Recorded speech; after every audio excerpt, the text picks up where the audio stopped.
Olá pessoal, me chamo Paulo Lucas e sou estudante de doutorado em Biociências Moleculares aqui em Madrid, na Espanha.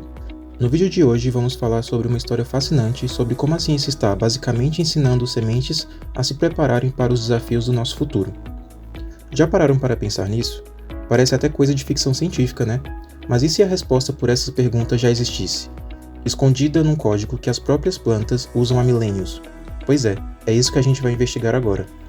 Bom, para a gente entender essa história direito, a gente precisa começar lá no campo, com uma planta super importante que está enfrentando os problemas bem sérios. Deem uma olhada em Brassicanthus, mais conhecida por aí como canola.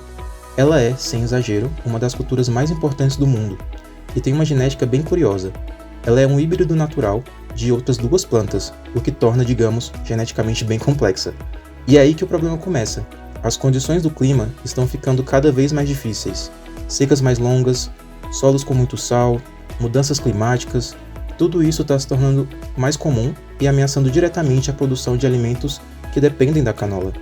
Mas olha só, as plantas não são nem um pouco indefesas. Elas têm um sistema de alarme interno que é incrivelmente sofisticado para lidar com todo esse estresse. E o grande protagonista desse sistema é uma molécula chamada ácido asbicísico, também conhecido como ABA, que é um hormônio vegetal.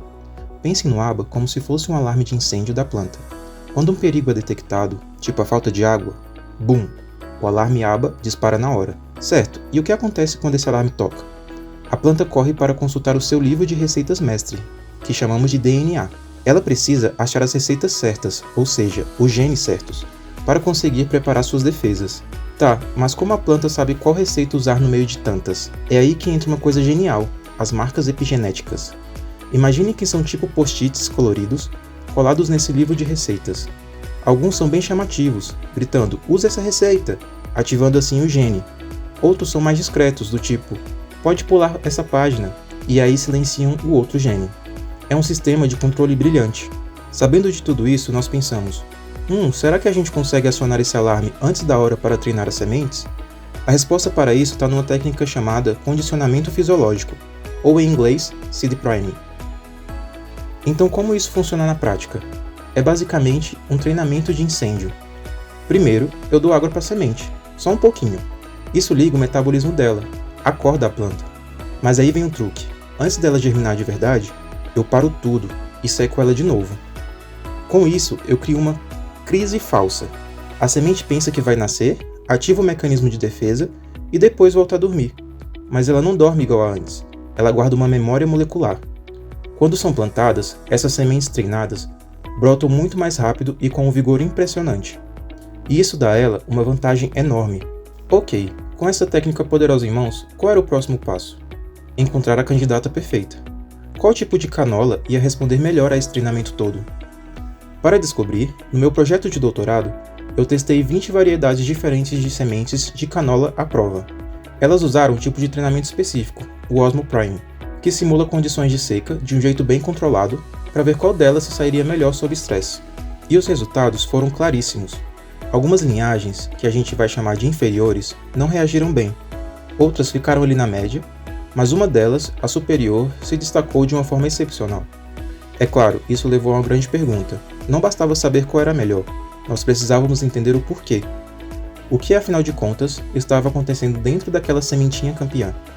Para descobrir a resposta, tivemos que mergulhar fundo no livro de receita genético da semente e dar uma olhada bem de perto naqueles post-its que eu falei anteriormente. A investigação seguiu duas pistas principais.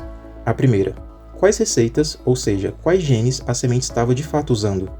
E a segunda, como é que os post-its, as marcas epigenéticas, estavam controlando o acesso a essas receitas? A primeira pista veio da semente que teve o pior desempenho. Ela ativou mais de 400 genes. Pode até parecer bom, né? Mas na verdade foi uma resposta de pânico total. Foi barulhenta, desorganizada e principalmente muito ineficiente. Já a linhagem superior, ela foi a definição de eficiência. Ativou aproximadamente 80 genes. A questão não era a quantidade, era a precisão. Ela ativou exatamente as receitas que precisava para lidar com o estresse, e nada mais. E isso nos leva à segunda pista, que tem a ver com aqueles post-its de ignorar. Não pensem neles só como uma nota, mas como cadeados. Isso mesmo, cadeados que bloqueiam fisicamente o acesso a certas receitas do DNA. E aqui está a carta na manga da descoberta. O grande segredo da linhagem superior não era sair colando um monte de post-its de lei agora, não. A genialidade dela foi outra. Quando a coisa apertava, sob estresse, ela simplesmente removia os cadeados do DNA, ativando os genes de sobrevivência mais importantes. Foi uma ação precisa, cirúrgica e super inteligente. Por outro lado, essa mesma planta campeã permaneceu com uma marca específica, chamada H3K9 de metilação. Nesse caso, ela deixou os cadeados fechados para a maioria dos genes que não eram necessários naquele momento. Então, o que isso significa para você e para o nosso jantar? O que isso significa para o futuro da agricultura? Significa que não precisamos necessariamente mudar o DNA da planta para torná-la mais forte. Às vezes, só precisamos ensinar a semente a usar melhor os genes que ela já tem. Agora, o próximo passo é identificar esses cadeados e entender melhor como eles funcionam, e assim sermos capazes de aplicar a outras culturas, como arroz, soja, milho, como se protegerem melhor em condições estressantes. Se conseguirmos criar sementes inteligentes que se lembram de como lutar contra a seca ou outros estresses, estaremos dando um passo gigante para a segurança alimentar do mundo. É um passo gigantesco para ajudar a garantir que a gente tenha comida para todo mundo no planeta que não para de mudar. Essa nossa análise de hoje nos deixa com uma reflexão muito poderosa. Ao desvendar o segredo de como uma pequenininha semente de canola se prepara para uma crise, talvez a gente tenha encontrado uma das chaves mais importantes para a segurança alimentar de toda a humanidade. Obrigado por me acompanhar nessa descoberta. Até a próxima!